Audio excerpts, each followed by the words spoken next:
खूनी गुड़िया। वो आवाज। आधी रात का वक्त हो चुका था।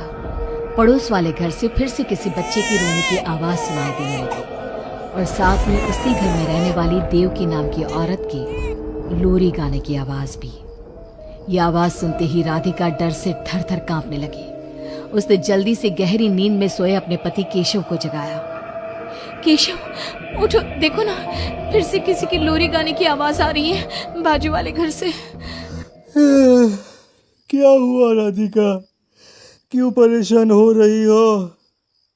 अरे कोई आवाज नहीं आ रही है यार। लेकिन अभी बस 2 मिनट पहले तो देव की लोरी गा रही थी और एक बच्चा रो रहा था। अरे कोई मूवी देख रहा होगा, उसकी आवाज होगी। देवकी और उसके पति मोनिश ने बताया ना कि उनके बच्चे नहीं होते। उस घर में कोई बच्चा नहीं है। अब ना तुम भी सो जाओ और मुझे भी सोने दो। लेकिन अभी बस 2 मिनट पहले तो देव की लोरी गा रही थी और एक बच्चा रो रहा था। राधिका हैरान थी कि आवाज सिर्फ उसे ही सुनाई क्यों देती थी। लेकिन जब उसके पति केशव ने उसकी बात नहीं सुनी तो वो सोने की कोशिश करने लगी। लेकिन राधिका के कानों में किसी छोटी बच्ची के हंसने की आवाज गूंजने लगी। राधिका तरह से डर गई थी। अगली सुबह मैं दुकान जा रहा हूँ, आज माल खत्म हो रहा है दुकान में। इन दिनों पता नहीं क्यों लोग जमकर खिलौने खरीद रहे हैं। आज बड़े बाजार जाकर सारे खिलौने ले आता हूँ। आप रात होने से पहले आ जाएंगे ना? लगता है तुम देवकी से अभी तक डरी हुई हो। अच्छा ठीक है, देखो घर के पीछे वाली गैलरी में मत जाना, क्योंकि वहां से तुम्हें अक्सर देवकी नजर आती है और तुम ना फिर डर जाती हो। ठीक है केशव, मैं आज उधर जाऊंगी ही नहीं। जब भी उधर देखती हूँ कुछ डरावना ही नजर आता है। केशव दुकान चला जाता है। तभी अचानक राधिका को याद आता है कि घर की गैलरी में उसने कुछ कपड़े सुखाए थे। डरते हुए वो वहां जाती है। तरफ देवकी की गैलरी नजर आती थी। राधिका जैसे ही कपड़े लेकर वापस आने को पलटती है, उसकी नजर सामने देवकी की गैलरी में पड़ी। वहां एक 4 साल की बच्ची खड़ी होकर उसे घूर रही थी। हे भगवान, ये कौन है? कौन है ये? मैं इससे पूछूं कि इसका नाम क्या है? हाँ, पूछ लेती हूँ, फिर केशव को बताऊंगी। वो मेरी बात पे भरोसा नहीं करते ना। बेटा, कौन हो तुम? हाँ, तुम्हारा नाम क्या है? गुड़िया। तभी अचानक वहां पर देवकी आती है और वो बच्ची गायब हो जाती है। क्या हुआ? आप किससे बात कर रही थी? वो यहाँ पे मैंने एक लड़की को देखा था। वो कौन थी? कहाँ गई वो अभी? कौन लड़की? मैंने कहा ना, मेरे घर में कोई बच्चा नहीं है। मैंने देखा था, वो यही थी। वो आपके पीछे कौन है? राधिका को फील होता है कि किसी ने उसे धीरे से पुकारा, आंटी। राधिका पलट कर देखती है तो वहां वो छोटी बच्ची खड़ी थी। राधिका चीख कर बेहोश हो जाती है। जब उसकी आंख खुलती है तो केशव उसके पास खड़ा था। क्या हुआ राधिका? राधिका, होश में आओ। वो तो भला हो देवकी जी का, जिन्होंने तुम्हें बेहोश पड़ा देखकर मुझे कॉल कर दिया और मैं घर आ गया। तुम उस गैलरी में गई ही क्यों? केशव, वो लड़की यहाँ आ गई थी और वो देवकी, वो ठीक औरत नहीं है। तुम पागल हो गई हो राधिका। आज देवकी जी ने ही मुझे तुम्हारे बारे में बताया। क्या सोचती रहती हो? अरे कोई नहीं है उस घर में। अगले दिन केशव के दुकान जाते वक्त, मैं भी आज आपके साथ चलूंगी।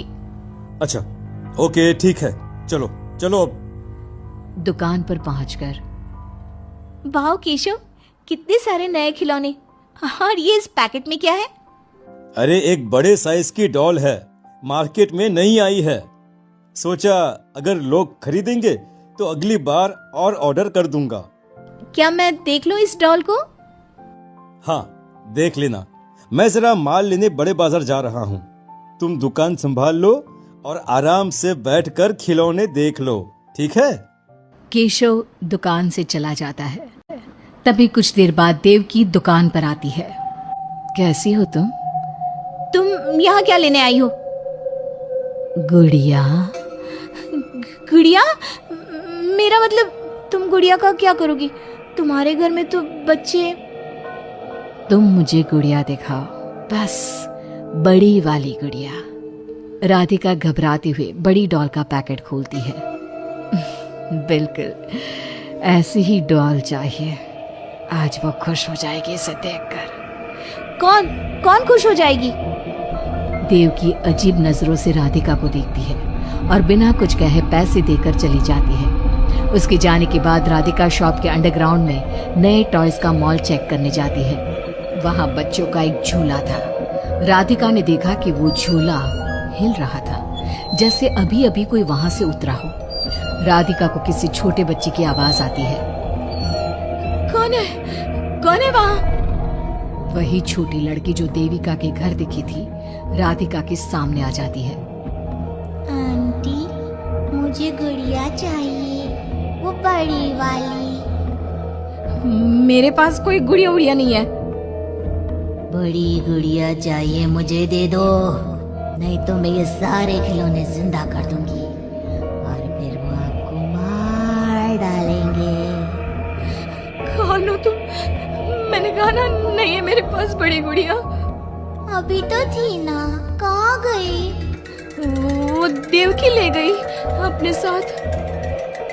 अभी जाओ और मेरी गुड़िया लेकर आओ, वरना। उस छोटी लड़की के नाखून बड़े हो जाते हैं और पैर उल्टे। वो बहुत ही खौफनाक दिखने लगती है। नहीं देखो, मैं अभी जाकर तुम्हारी गुड़िया लाती हूँ, तुम यहीं रुको। नहीं, मैं तुम्हारे साथ चलूंगी, कहीं तुम भाग गई तो। राधिका शॉप से निकलकर तेज स्पीड में सड़क पे चलने लगती है। उसने पलट के देखा तो वो लड़की साए की तरह उसका पीछा कर रही थी। राधिका देवकी के घर पहुंचती है। दरवाजा खुला था। राधिका अंदर गई, वहां कोई नजर नहीं आया, बस सामने वो गुड़िया रखी थी। राधिका चुपचाप गुड़िया को उठा के वहां से आने लगती है। पीछे से आवाज आती है, रुको, ये क्या कर रही हो? ये क्या कर रही हो? मेरी गुड़िया कहाँ ले जा रही हो? देखो देवकी, ये गुड़िया मुझे ले जाने दो, वरना वो लड़की। ओह, तो उसने तुम्हें डराया? उसे तो मैं बुलाती हूँ। गुड़िया, जरा यहाँ आना बेटा। मम्मा, क्या हुआ? मेरी लाडो गुड़िया को बहुत पसंद है। देखो ना, 10 साल की हो गई, अब तक डॉल से खेलती है। ये तो वही लड़की है, और ये 10 साल की नहीं, 5 साल की है। हाँ, लेकिन जब उस कार एक्सीडेंट में मर गई तब 5 की थी, अब तो 10 की हो गई है ना। मतलब ये मेरी बेटी है और मरने के बाद भी मेरे साथ है। इसे ना लोरी सुन के ही नींद आती है और डॉल्स इसे बहुत पसंद है। राधिका बुरी तरह से घबरा के भागती है। भागते भागते मेन रोड पे आ जाती है। वहीं उसका एक्सीडेंट होता है और उसकी मौत हो जाती है। उधर राधिका की मौत के बाद केशव को पास वाले घर से बच्चे के रोने और लोरी गाने की आवाज